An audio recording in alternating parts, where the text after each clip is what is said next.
Chapter 23.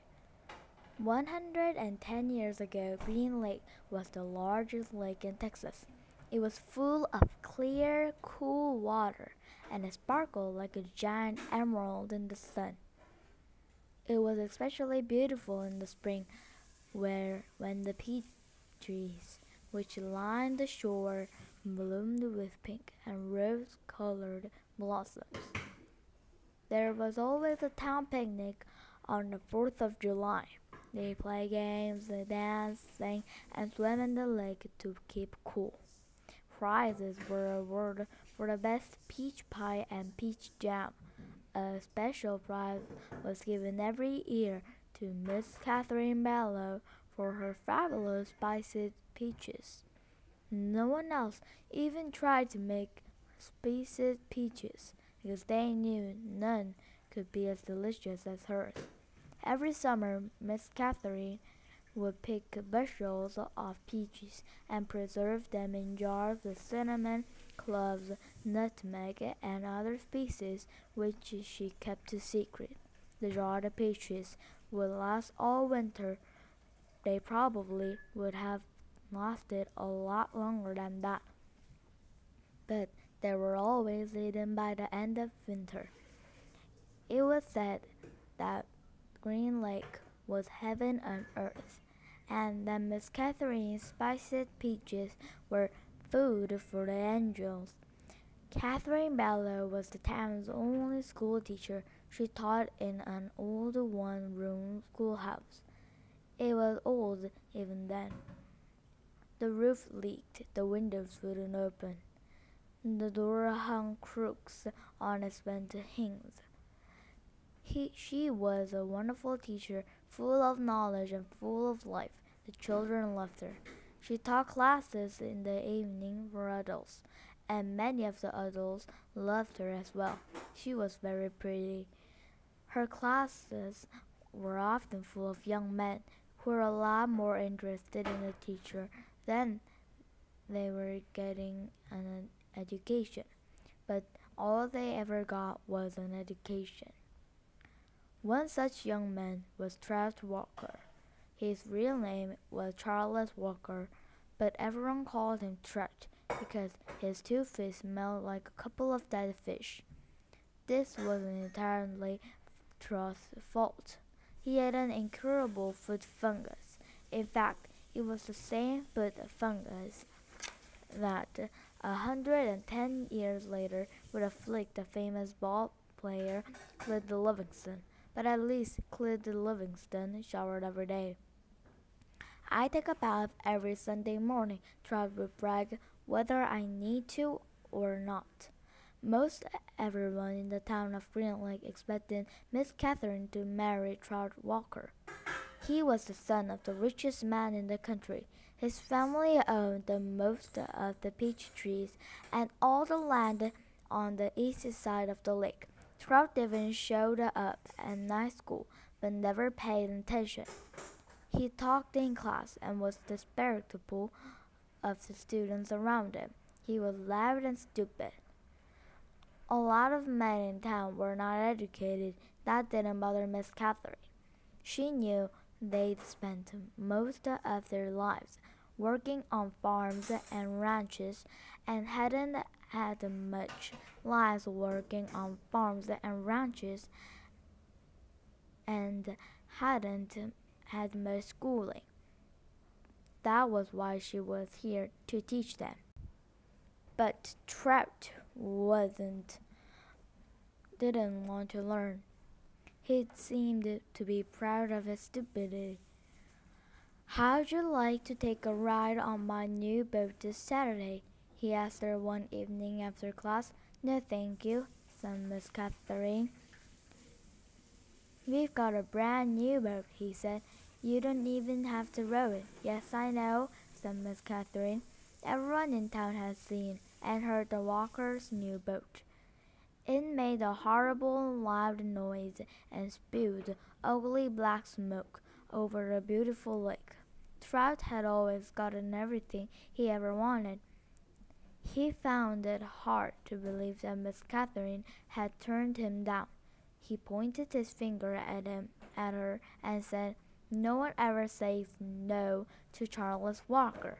"I believe I just did," said Catherine Marlowe. Chapter 24. Stanley was half asleep as he got in line for breakfast, but the sight of Mr. Sir awakened him. The left side of Mr. Sir's face had swollen to the size of half a cantaloupe. There was 3 dark purple jagged lines running down his cheek where the warden had scratched him. The other boys in Stanley's tent had obviously seen Mr. Sir as well, but they had the good sense not to say anything. Stanley put a carton of juice and a plastic spoon on his tray. He kept his eyes down and hardly breathed as Mr. Sir ladled some oatmeal-like stuff into his bowl. He brought his tray to the table. Behind him, a boy from one of the other tents said, "Hey, what happened to your face?" There was a crash.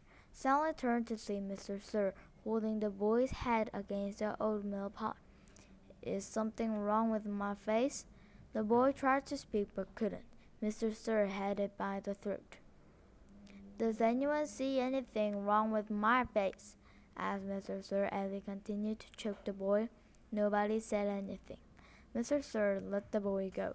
His head banged against the table as he fell to the ground. Mr. Sir stood over him and asked, "How does my face look to you now?" A gurgling sound came from the boy's mouth. Then he managed to get the word "fine." "I'm kind of handsome, don't you think?" "Yes, Mr. Sir." Out on the lake, the other boys asked Stanley what he knew about Mr. Sir's face, but he just shrugged and dug his hole. If he didn't talk about it, maybe it would go away. He worked as hard as fast as he could, not trying to pace himself. He just wanted to get off the lake and away from Mr. Sir as soon as possible. Besides, he knew he'd get a break. "Whenever you're ready, just let me know," Zero had said. The first time the water truck came, it was driven by Mr. Pendenski. The second time, Mr. Sir was driving. No one said anything except "Thank you, Mr. Sir," as he filled each canteen. No one ever dared to look at his rusty face. As Stanley waited, he ran his tongue over the roof of his mouth and inside his cheeks. His mouth was as dry and as parched as the lake. The bright sun reflected off the side mirror of the truck, and Stanley had to shield his eyes with his hand. "Thank you, Mr. Sir," said Magnet as he took his canteen from him. "You thirsty, caveman?" Mr. Sir asked. "Yes, Mr. Sir," Stanley said, handing his canteen to him. Mr. Sir opened the nozzle, and the water flowed out the tank, but it didn't go into Stanley's canteen. Instead, he held the canteen right next to the stream of water. Stanley watched the water splatter on the dirt, where it was quickly absorbed by the thirsty ground. Mr. Sir let the water run for about 30 seconds and stopped. "You want more?" he asked. Stanley didn't say anything. Mr. Sir turned the water back on, and again Stanley watched it pour onto the ground. "There, that should be plenty." He handed Stanley his empty canteen. Stanley looked at the dark spot on the ground, which quickly shrank before his eyes. "Thank you, Mr. Sir," he asked. Chapter 25.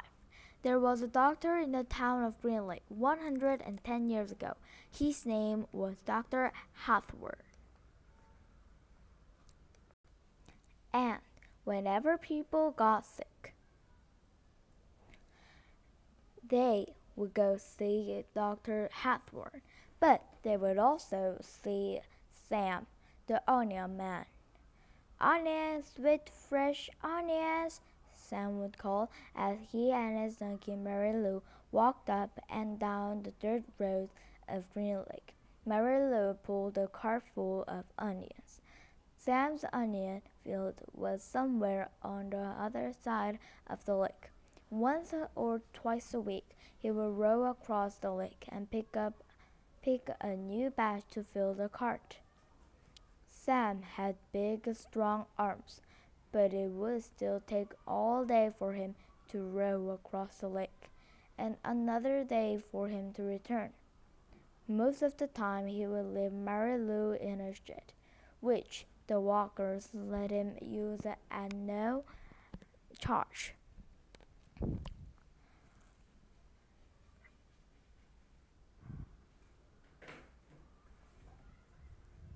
But sometimes he would take Mary Lou on his boat with him.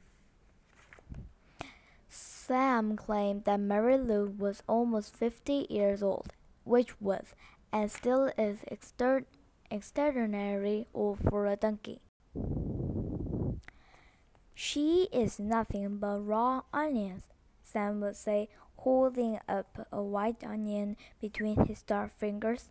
It's nature's magic vegetable. If a person ate nothing but raw onions, he could live to be 200 years old. Wow. Sam was not much older than 20, so nobody was quite sure that Mary Lou was as really old as he said she was. Who would he know? Still, nobody ever argued with Sam, and whenever they were sick, they would not only go to Doc Hathworthen, but also to Sam. Sam always gave the same advice: eat plenty of onions. He said that onions was good for the digestion, the liver, the stomach, the lungs, the heart, and the brain. If you don't believe me, just look at Mary Lou there. She is never sick a day in her life. He also had many different ointments, lotions, syrup, and pastes, all made out of onion juice and different parts of the onion plant.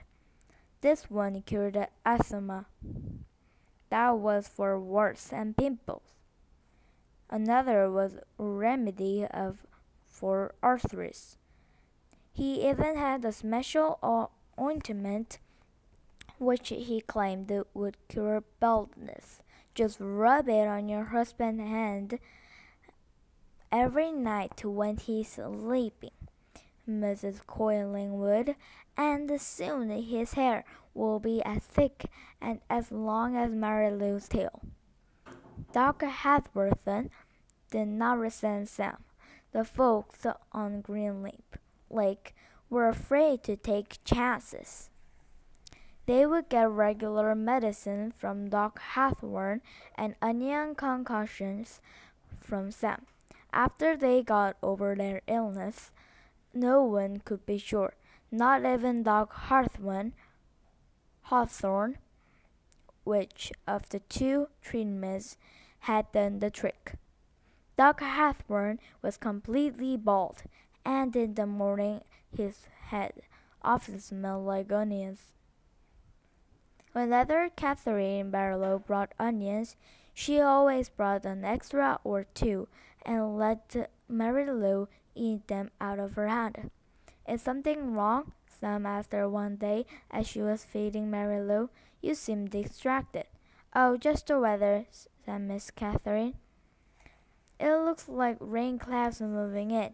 Me and Mary Lou, we love the rain, said Sam. Oh, I like it fine, said Miss Catherine, as she rubbed the donkey's rough hair on top of his head.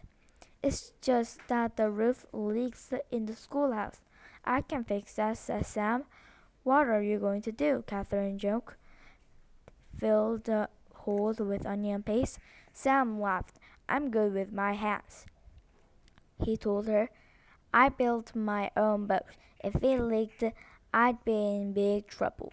Catherine didn't help, but noticed his strong, firm hands.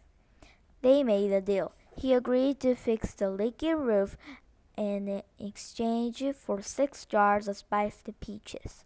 It took Sam a week to fix the roof because he could only work in the afternoons after school let out and before night classes begin. Sam wasn't allowed to attend the classes because he was a Negro, but they let him fix the building. Miss Catherine usually stayed in the schoolhouse, grading papers and such, while Sam worked on the roof. She enjoyed what little conversation they were able to have, shouting up and down to each other. She was surprised by his interest of poetry. When he took a break, she sometimes would read a poem to him. On more than an occasion, she would start to read a poem by Poe or Longfellow, only to hear him finish it for her from memory. She was sad when the roof was finished. Is something wrong? He asked. No, you did a wonderful job, she said. It's just that the windows won't open.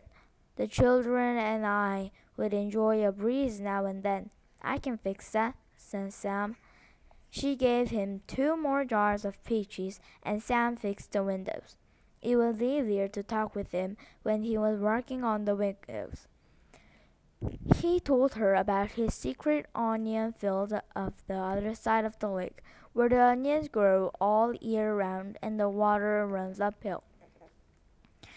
When the windows were finished, she complained that her desk wobbled. I can fix that, said Sam. The next time she saw him, she mentioned the door doesn't hang straight, and she got to spend another afternoon with him while fixed the door. By the end of the first semester, Anya and Sam had turned the old run-down schoolhouse into a well-crafted, freshly painted jewel of a building that the whole town was proud of. People passing by would stop and admire it. That's our schoolhouse.